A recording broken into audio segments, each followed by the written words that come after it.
আসসালামু আলাইকুম ওয়া রাহমাতুল্লাহি ওয়া বারাকাতুহু নাহমাদুহু ওয়া নুসাল্লি আলা রাসূলিহিল কারীম আম্মা বা'দু ফাআউযু বিল্লাহি মিনাশ শাইতানির রাজীম বিসমিল্লাহির রহমানির রহিম। সম্মানিত আইয়ন টিভির শ্রোতা ও দর্শক মণ্ডলী, আপনারা যে যেখান থেকে আমাদের অনুষ্ঠান দেখছেন, আপনাদের সবাইকে স্টুডিও থেকে আমি মোহাম্মদ আব্দুল কুদ্দুস অভিনন্দন জানাচ্ছি, মুবারকবাদ জানাচ্ছি এবং আপনাদের প্রিয় অনুষ্ঠান আলোর পথে দেখার জন্য, সাথে থাকার জন্য, অংশগ্রহণ করার জন্য সাদর আমন্ত্রণ জানাচ্ছি। সম্মানিত শ্রোতা ও দর্শক মণ্ডলী, আশা করি আপনারা সবাই ভালো আছেন। আলহামদুলিল্লাহ, আমরাও ভালো আছি। আশা করব প্রত্যেক দিন যেভাবে আমাদের এই অনুষ্ঠানে আপনারা অংশগ্রহণ করে থাকেন, আজকেও সেভাবে অংশগ্রহণ করবেন। স্ক্রিনের মধ্যে যে নম্বরটি দেখতে পাবেন, সেই নম্বরে সরাসরি টেলিফোন করে আপনাদের মতামত অথবা প্রশ্ন রাখতে পারবেন, অথবা যে মোবাইল নম্বরটি দেখতে পাচ্ছেন সেই নম্বরে আপনারা টেক্সটের মাধ্যমে প্রশ্ন অথবা মতামত আমাদের কাছে রাখতে পারবেন। আমাদের সম্মানিত অতিথি সেই প্রশ্নের উত্তর দিবেন।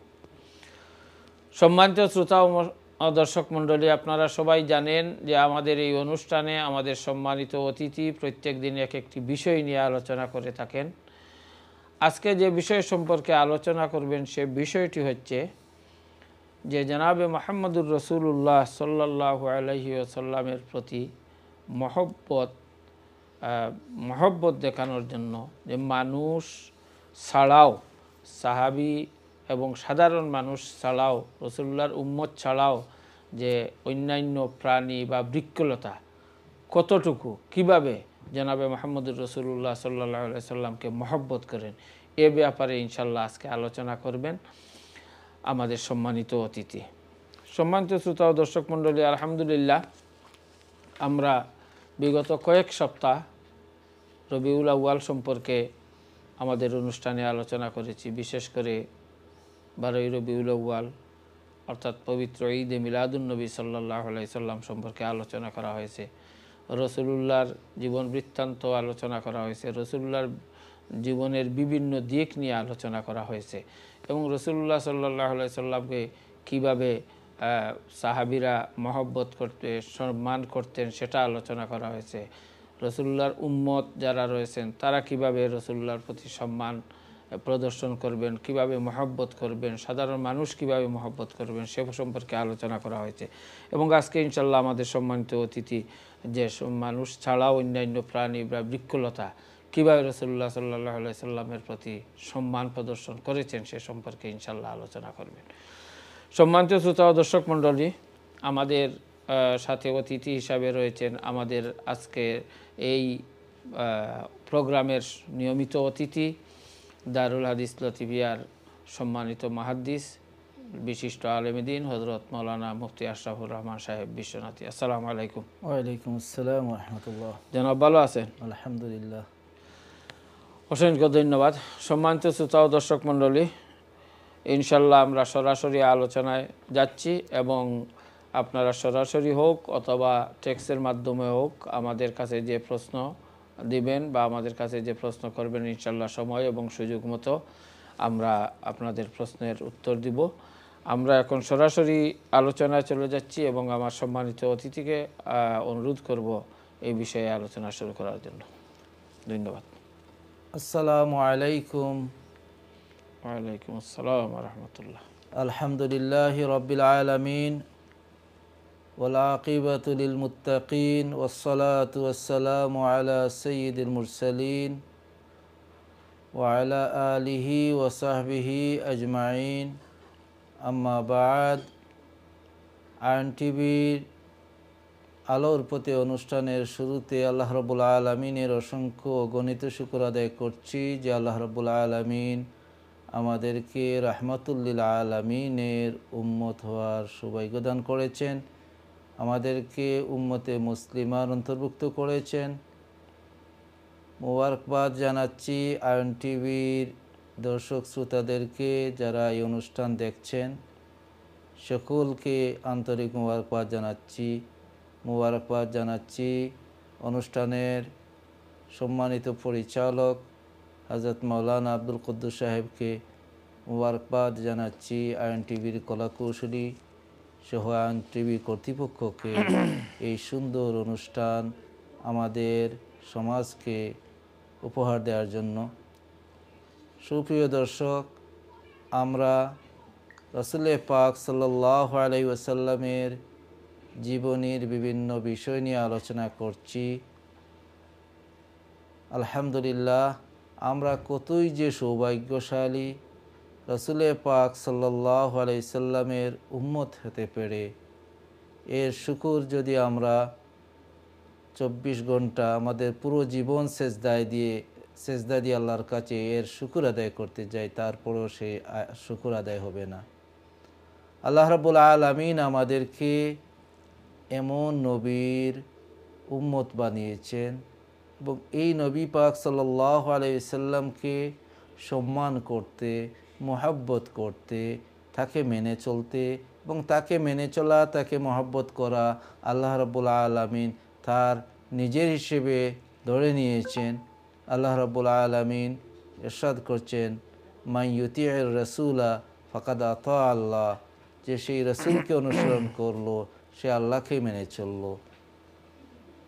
সেই নবী পাক সাল্লাল্লাহু আলাইহি ওয়াসাল্লাম আল্লাহ রাব্বুল আলামিন পাঠিয়েছেন গোটা সৃষ্টির জন্য রাহমাত হিসেবে। আল্লাহ রাব্বুল আলামিন ইরশাদ করছেন, ওয়ামা আরসালনাকা ইল্লা রাহমাতাল লিল আলামিন। সেই রহমতের নবী রাহমাতুল লিল আলামিন, যাকে মানুষ ব্যতীত সকলেই পরিচয় পেয়ে যেত, তাকে দেখলে তিনি তাদের কাছ দিয়ে গেলে তারা চিনে যেত। মানুষ ব্যতীত আল্লাহ রাব্বুল আলামিনের অন্য সব মখলুকাত এবং যাদের সেই মখলুকের মধ্যে যাদের জান আছে, জীবন আছে, স্পন্দন আছে এবং যার মধ্যে কোনো স্পন্দন নেই, এমনকি শুকনো কাঠের টুকরো পর্যন্ত, রাসূলের পাথরের খণ্ড পর্যন্ত রাসূলে মকবুল সাল্লাল্লাহু আলাইহি ওয়াসাল্লামকে তারা চিনত। রাসূলে পাক সাল্লাল্লাহু আলাইহি ওয়াসাল্লাম ইরশাদ করেছেন যে মক্কা মুকাররমায় একটি পাথর, সেই পাথরকে আজও আমি চিনি, বাসাতে নবুয়ত বা আমার কাছে ওহী আসার পূর্বেও যে পাথরটি আমাকে সালাম দিত। তাই একটি পাথর, সেই পাথরও রাসূল সাল্লাল্লাহু আলাইহি ওয়াসাল্লামকে চিনত, আসসালামু আলাইকা ইয়া রাসূলুল্লাহ বলে সালাম দিত। সেটা রাসূলে পাক সাল্লাল্লাহু আলাইহি ওয়াসাল্লাম শুনতেন, সেটা বুঝতেন। এবং আল্লাহ রাব্বুল আলামিন রাসূলে পাক সাল্লাল্লাহু আলাইহি ওয়াসাল্লামকে এতই মর্যাদা দান করেছেন, এতই অলৌকিক ক্ষমতা দান করেছেন যে সমস্ত নবীদেরকে যে সমস্ত মুজিজা দিয়েছেন, সেই সমস্ত মুজিজা তার সাথে সাথে অতিরিক্ত মুজিজা আল্লাহ রাব্বুল আলামিন দান করেছেন। এর কারণে ইমাম বুসিরি রাহিমাহুল্লাহ তাআলা আনহু তার কসিদার মধ্যে রাসূল পাক সাল্লাল্লাহু আলাইহি ওয়াসাল্লামের প্রশংসায় তিনি কসিদা লিখেছেন। সেই কসিদায় তিনি উল্লেখ করছেন যে প্রত্যেক নবীগণ যত মুজিজা নিয়ে এসেছেন, তাদেরকে আল্লাহ রাব্বুল আলামিন যে সমস্ত নিদর্শন দিয়েছেন, নবুয়তের নিদর্শন, যে সমস্ত অলৌকিক ক্ষমতা তাদেরকে আল্লাহ রাব্বুল আলামিন দান করেছেন, সেই সবগুলোর মূল হচ্ছেন রাসূল পাক সাল্লাল্লাহু আলাইহি ওয়াসাল্লাম। সবটি রাসূল পাক ইসলামের সাথে সংশ্লিষ্ট, সেখান থেকেই উৎপত্তি, সেটাই উৎসস্থল। রাসূল পাক সাল্লাল্লাহু আলাইহি ওয়াসাল্লাম তার স্পর্শে যেই এসেছে, তাকে চিনেছে, সে স্বর্ণে রূপান্তরিত হয়েছে, সে সোনার মানুষ হয়েছে, সে জান্নাতি হয়েছে। আর যে রাসূল পাক ইসলামকে চিনতে পারেনি, সে ধ্বংস হয়েছে, তার পরকাল বিনষ্ট হয়েছে। সেই ক্ষেত্রে আমরা দেখি রাসূল পাক সাল্লাল্লাহু আলাইহি সাল্লামকে সাহাবায়ে কেরাম সম্মান করেছেন, মহব্বত করেছেন, এবং সেই সম্মানের ধরনটা কী ছিল আমরা গত প্রোগ্রামে আলোচনা করেছি। কিছু সংখ্যক হাদিস থেকে এই বিষয়গুলো আজ আমরা আলোচনা করব। রাসূল পাক সাল্লাল্লাহু আলাইহি সাল্লামকে শুধু মানব নয়, রাসূল পাক সাল্লাল্লাহু আলাইহি সাল্লামকে সম্মান দেখিয়েছে, মহব্বত করেছে যাদের মধ্যে যা প্রাণ আছে এবং যাদের মধ্যে প্রাণ নেই তারাই। তন্মধ্যে মশহুর একটি ঘটনা, হাদিসের সকল কিতাবে সেই ঘটনাটি বর্ণিত হয়েছে উস্তুনায় হান্নানার ব্যাপারে। উস্তুনায় হান্নানা, উস্তুনা হচ্ছে কাঠের খণ্ড, একটা লাকড়ির টুকরাকে উস্তুনা, যেটাকে পিলার হিসেবে ইউজ করা হয় তাকে উস্তুনা বলা হয়। রাসূল পাক সাল্লাল্লাহু আলাইহি ওয়া আলিহি ওয়াসাল্লাম মক্কা মুকাররমা থেকে মদিনায়ে তৈয়্যিবায় হিজরত করলেন। মসজিদে নববী নির্মিত হলো, যাতে রাসূল পাক সাল্লাম নিজে কাজ করেছেন। সেই মসজিদে নববী নির্মাণের সময় রাসূল পাক সাল্লাম সেই পাথরের খণ্ডগুলোকে ওয়ালের জন্য তিনিও সেটাকে বহন করেছেন, সাহাবা একরাম বহন করেছেন এবং পিলার দিয়েছেন। সেই মসজিদের খেজুরের গাছ কেটে খেজুরের গাছের সেই খণ্ড দিয়ে পিলার দিয়েছেন। রাসূল পাক সাল্লাল্লাহু আলাইহি ওয়া আলিহি ওয়াসাল্লাম জুমার খুতবা দিতেন। সাহাবা একরামের সম্মুখে কোনো খুতবা দিলে রাসূল যখন দাঁড়িয়ে দিতেন, খুতবায় দাঁড়াতেন, তখন মসজিদের যেখানে দাঁড়াতেন সেখানে একটি কাঠের খণ্ড ছিল, যেটা খাজুরের একটি গাছের একটি টুকরো, যেটা একটা পিলার হিসেবে ছিল। রাসূল পাক সাল্লাল্লাহু আলাইহি সাল্লাম তাতে হেলান দিতেন, তাকে বর করতেন, তার শরীর মুবারক তাতে রাখতেন, লাগাতেন। সেটা ছিল একটি খেজুরের টুকরা। পরবর্তীতে যখন মসজিদে মিম্বার নিয়ে আসা হলো, মিম্বার বানানো হলো, অর্থাৎ আমরা মসজিদে দেখতে পাই মসজিদে ইমাম সাহেব জুমার দিনে খুতবা দেওয়ার জন্য যে মিম্বারে দাঁড়ান, এই যে মিম্বারের যে সিস্টেমটি, রাসূল পাক সাল্লাল্লাহু আলাইহি ওয়াসাল্লাম মদিনায়ে তৈয়্যিবায় যাওয়ার পর প্রথমে সেই সিস্টেম ছিল না। রাসূল পাক সাল্লাল্লাহু আলাইহি ওয়াসাল্লাম দাঁড়িয়ে খুতবা দিতেন এবং বর করতেন, হেলান দিতেন তিনি ওই কাঠের খণ্ডতে, ওই খাজুরের গাছের সেই শুকনো কাঠের খণ্ডতে সেই হেলান দিতেন এবং খুতবা প্রদান করতেন রাসূল পাক সাল্লাল্লাহু আলাইহি সাল্লাম। যখন প্রস্তাব করা হলো মিম্বারের, রাসূল পাক সাল্লাল্লাহু আলাইহি সাল্লাম অনুমতি দিয়ে দিলেন, তখন মিম্বার নিয়ে আসা হলো মসজিদে নববীতে। মিম্বার নিয়ে আসার পর জুমার দিন রাসূল পাক সাল্লাল্লাহু আলাইহি সাল্লাম দাঁড়ালেন। মিম্বারে প্রথম যখন খুতবার জন্য দাঁড়ালেন, সেই কাঠের খণ্ডটি, কাঠের খণ্ড যেটা শুকনো কাঠের খণ্ড, খাজুর গাছের একটি থাম, যাতে স্বাভাবিকভাবে আমরা কোনো জীবন দেখতে পাইনি, সেই কাঠের খণ্ডটি কাঁদতে শুরু করলো। এমন কাঁদা শুরু করলো যে মসজিদে নববীতে সাহাবায়ে কেরাম উপস্থিত সবাই সেই ক্রন্দনটি শুনলেন। এমন হলো যে এই ক্রন্দনে মনে হচ্ছিল যে এই কাঠের খণ্ডটি ছিন্ন বিচ্ছিন্ন হয়ে যাবে। রাসূল পাক সাল্লাল্লাহু আলাইহি সাল্লামের ফেরাকে এই কাঠের খণ্ডটি সে কতই না যত্নবান হয়েছিল, সে রাসূল পাক সাল্লাল্লাহু আলাইহি সাল্লামকে ইহা কতই না মুহাব্বত করত, যে রাসূল পাক সাল্লাল্লাহু আলাইহি ওয়াসাল্লাম যখন মিম্বারে উঠে খুতবা দিতে শুরু করলেন এবং কাঠের খণ্ডেতে এখন আর হেলান দেওয়ার বা হাত রাখার প্রয়োজন হয় না, তখন সে সেই বিচ্ছেদ বেদনায় কেঁদে উঠল। এবং সাহাবায়ে কেরাম বর্ণনা করেছেন, হাদিস শরীফের মধ্যে এসেছে, অসংখ্য সাহাবায়ে কেরাম সেই হাদিস বর্ণনা করেছেন। হাদিসের প্রায় সকল কিতাবে সেই ঘটনাটি এসেছে। রাসূল পাক সাল্লাল্লাহু আলাইহি ওয়াসাল্লামের ফেরাকে এই কাঠের খণ্ডটি খন্দন শুরু করলো। আনিনিস সাবি, যেমন ছোটো বাচ্চারা যখন তাদের পেটের মধ্যে বুক আসে অথবা বাচ্চারা যখন কাঁদে, যেভাবে বাচ্চারা চেঁচিমেচি করে কাঁদে, সেভাবে ক্রন্দনের আওয়াজ সাহাবায়ে কেরাম শুনলেন, রাসূল পাক সাল্লাল্লাহু আলাইহি ওয়াসাল্লাম শুনলেন। রাসূল পাক সাল্লাল্লাহু আলাইহি ওয়াসাল্লাম মিম্বার থেকে নেমে গেলেন। রাসূল পাক সাল্লাম মিম্বার থেকে নেমে সেই কাঠের খণ্ডের উপর হাত রেখে তিনি তাকে সান্ত্বনা দিলেন। যখন রাসূল পাক সাল্লামের মোবারক হাত ওই খাটের খণ্ডের উপর পড়ে গেল, সেই আওয়াজটি নীরব হয়ে গেল। যেন সাহাবায়ে কেরাম বর্ণনা করছেন যে রসুল পাক সাল্লাল্লাহু আলাইহি ওয়াসাল্লাম ইরশাদ করছেন, তারা এই বিষয়টি বর্ণনা করেছেন সেটা কি ঘটেছিল ঘটনাটি, যে একটি কাঠের খণ্ড, শুকনো কাঠের খণ্ড, খাজুরের টুকরা, গাছের টুকরা, সেটা ক্রন্দন করলো। রসুল পাক সাল্লাল্লাহু আলাইহি সাল্লাম তার বর্ণনা দিয়ে দিলেন। রাওয়ায়াতের মধ্যে এসেছে, হাদিসের মধ্যে এসেছে, হযরত বুরায়দা রাদিয়াল্লাহু তাআলা আনহু বর্ণনা করছেন যে রসুল পাক সাল্লাল্লাহু আলাইহি সাল্লাম উত্তর করলেন যে ওই কাঠের খণ্ডটি যখন থেকে আমি তাকে ছেড়ে দিলাম, মিম্বরে উঠে গেলাম, সে আমার বিচ্ছেদে ক্রন্দন করতেছে। আমি তার নিকটে আসে, আমি যখন হাত বুলালাম তখন সে ক্রন্দন বন্ধ করে দিল। এর কারণ কি জানো?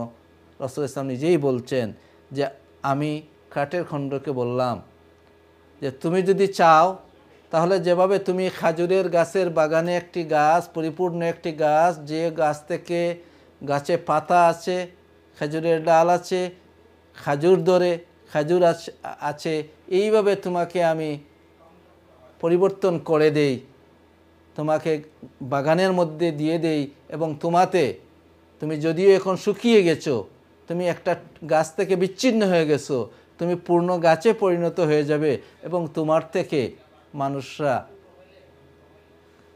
খাজুর খাবে এবং কিয়ামত পর্যন্ত তোমার থেকে মানুষ খাজুর খাবে, তুমি কিয়ামত পর্যন্ত তুমি জীবিত থাকবে, তোমাকে জীবিত করে দেওয়া হবে আল্লাহ রাব্বুল আলামিনের পক্ষ থেকে। দ্বিতীয় বিষয়টি, আমি তাকে প্রস্তাব করেছি যে হে কাঠের খণ্ড, আর তুমি যদি চাও তাহলে তোমাকে আমি রোপণ করে দিব জান্নাতের মধ্যে, আর জান্নাতের মধ্যে তুমি গাছ হয়ে যাবে এবং তোমার থেকে খাজুর আসবে, ফল আসবে, এবং আল্লাহর প্রিয় বান্দারা, জান্নাতি বান্দারা জান্নাতে যখন যাবেন তখন তোমার থেকে তারা ফল খাবেন। তখন রাসূল পাক সাল্লাল্লাহু আলাইহি ওয়াসাল্লাম তিনি বলতেছেন যে সেই খাটের খণ্ড রাসূল পাক সাল্লাল্লাহু আলাইহি ওয়াসাল্লামের কাছে এই দুইটি অপশনের মধ্য থেকে দ্বিতীয় অপশন যেটি, সে চাইল, ইয়া রাসূলুল্লাহ, ইয়া হাবিবাল্লাহ, আমাকে জান্নাতে খাজুরের গাছ হিসেবে রোপণ করে দিন, আমি জান্নাতে আল্লাহর বান্দা, আউলিয়াউর রহমান, আউলিয়াউল্লাহ, তাদের জন্য আমি ফ্রুট হব, আমার থেকে ফল আসবে, খাজুর আসবে, আল্লাহর মায়ার বান্দা যারা, আল্লাহর সেই নেককার বান্দারা জান্নাতে আমার থেকে সেই ফল খাবে। তখন রসুল পাক সে খন্দন বন্ধ করে দিল এবং রসুল পাক সাল্লাম তার দ্বিতীয় সেই আবদারটি, দ্বিতীয় অপশনটি রসুল ইসলাম গ্রহণ করে নিলেন। তারপর সাহাবায়ে কেরামদেরকে নির্দেশ করলেন এই খাটের খণ্ডটুকিকে কাপড় দিয়ে পেঁচিয়ে তাকে দাফন করে দেওয়া হলো মিম্বারের নিচে মসজিদে নববীতে। সুপ্রিয় দর্শক, একটা শুকনো কাঠের খণ্ড, তার নাম হয়ে গেছে উস্তুনায়ে হান্নানা। উস্তুনায়ে হান্নানা, যার চিহ্ন এখনও আমরা মদিনায়ে তৈয়বায় যখন রিয়াদুল জান্নাতে যাই তখন আমরা পিলারের মধ্যে দেখতে পাই উস্তুনায়ে হান্নানা, অর্থাৎ সেটা যেখানে ছিল তার একটি নিদর্শন হিসেবে এখনও পর্যন্ত সেই উস্তুনা, সেই পিলারটিতে নাম রাখা হয়েছে উস্তুনায়ে হান্নানা। সে ক্রন্দন করেছিল রাসূল পাক সাল্লাল্লাহু আলাইহি ওয়াসাল্লামের মুহাব্বতে, একটা বেজান জিনিস যাতে কোনো জান নেই। উহুদের পাহাড়, যে পাহাড়টি সম্পর্কে রাসূল পাক সাল্লাল্লাহু আলাইহি ওয়াসাল্লাম ইরশাদ করছেন, হাযা জাবালুন ইউহিব্বুনা ওয়া নুহিব্বুহু। জি, আমরা আসবো, একজন কলার চলে এসেছেন, ইনশাআল্লাহ কথা বলবো। দেখি কে রয়েছেন আমাদের সাথে। হ্যালো, আসসালামু আলাইকুম। হ্যালো, আসসালামু আলাইকুম। জি, ওয়ালাইকুম আসসালাম। ভালো আছেন? জি ভালো। আপনারা ভালো আছেন তো? জি, আলহামদুলিল্লাহ। একটা প্রশ্ন হইল গিয়ারি, আমি জানতাম স্যার, আমাকে এটা আমার মনে হয় এই প্রশ্নটা মানে অনেক মানুষের ভিতরে আছে এবং তাদের উপকার হইব। জি। জুম্মার যখন খুতবা হয়, খুতবার আজান হয়, জি, আজানের সময় যদি কেউ মসজিদে যায়, গিয়ারি সুন্নত পড়া শুরু করে এবং এই সময় খুতবাও আরম্ভ হয়ে গেছে, এই সময় কি যে সাইডে কাছে কাবলিল জুমা পড়া যায়নি না খুতবা পড়া ওয়াজিব, কোনটা সে করতে হবে? ওকে, ইনশাআল্লাহ। আমার একটু মানে আজকে মসজিদে গেছিলাম আর কি, আমি দেখতে মানুষ ইয়ে লাগছে নামাজও, হঠাৎ মনে হইলো যে আমি এই প্রশ্নটা জানি আমি আগে কথাটা, কারণ ওয়াজিব তো জরুরি, ওটা কোনটা জরুরি। অসংখ্য ধন্যবাদ। আর কোনো প্রশ্ন আছে আপনার? জি না, আর কোনো প্রশ্ন নাই, ওই প্রশ্নটা আমার যোগ্যতা। ওকে, ইনশাআল্লাহ খুবই সুন্দর প্রশ্ন। আসসালামু আলাইকুম। ওয়ালাইকুম আসসালাম। অত্যন্ত সুন্দর এবং সময় উপযোগী প্রশ্ন। আলহামদুলিল্লাহ, আপনার প্রশ্নের মাধ্যমে উত্তর যখন হুজুর দিবেন, আমরা যারা শুনবো সবাই আসলে উপকৃত হব। অসংখ্য ধন্যবাদ আপনাকে জনাব প্রশ্ন করার জন্য। সম্মানিত শ্রোতা ও দর্শক মণ্ডলী, আলহামদুলিল্লাহ আমরা আমাদের সম্মানিত অতিথির কাছ থেকে অত্যন্ত সুন্দরভাবে সারগর্ভ আমরা আলোচনা শুনছি যে কিভাবে বৃক্ষলতা, কীভাবে একটি কাঠ রাসূলুল্লাহ সাল্লাল্লাহু আলাইহি সাল্লামকে মহব্বত করতেন সে সম্পর্কে ইনশাল্লাহ আমরা আলোচনা করব। আর একজন কলার চলে এসেছেন। হ্যালো, আসসালামু আলাইকুম। ওয়ালাইকুম আসসালাম। জি, ভালো আছেন? আমি একটা জিনিস জানতাম চাইছিলাম হুজুর। জি বলেন প্লিজ। আমার জিনিসটা সাইরামুদ্দিন আজান দেন, বুঝছেন হুনরানি? জি, আজান দেন যে আজানোর সময় যেগুলা হাইয়াল আল সালাহ হাইয়াল আল সালাহ কইলে তো ঠিক আছে, বাকুলার কথা করুন, আর হাইয়াল আল ফালাহ কইলে কিতা জিনিসটাও সমান উত্তর দেননি না, না ওটা তো আমি জানতাম ছিলাম। হাইয়াল আল ফালাহ খালো কিতা জিনিসটা হইতাম। ওকে, ইনশাল্লাহ। আর কোনো প্রশ্ন আছে? অসংখ্য ধন্যবাদ আপনাকে জনাব। আমাদের অনুষ্ঠান দেখতে থাকুন, ইনশাল্লাহ হুজুর আপনার প্রশ্নের উত্তর দিবেন। অত্যন্ত সুন্দর প্রশ্ন। সম্মানিত শ্রোতা ও দর্শক মণ্ডলী, আলহামদুলিল্লাহ যে আরেকজন খেলোয়াড় চলে এসেছেন। হ্যালো, আসসালামু আলাইকুম। আর সম্মানিত শ্রোতা ও দর্শক মণ্ডলী, আমাদের কাছে কিছু প্রশ্নও এসেছে, আমরা কিছু আলোচনা করেছি। আমাদের সময় হয়ে গেছে ছোট্ট একটি ব্রেকে চলে যাবার। ইনশাল্লাহ ব্রেক থেকে আসার পর বাকি আলোচনা করব। সেই পর্যন্ত আপনারা আমাদের সাথেই থাকুন। আসসালামু আলাইকুম।